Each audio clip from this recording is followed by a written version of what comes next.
জল হবে খাবার জল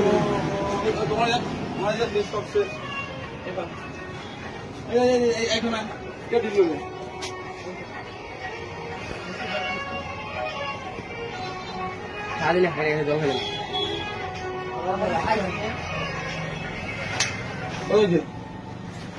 3000 টাকা ছিল উঠানোর জন্য 100 টাকা চার্জ দিয়েছে দোকানে।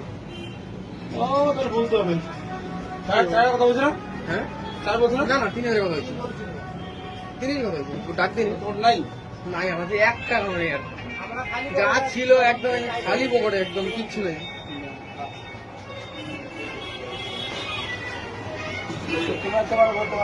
না নাই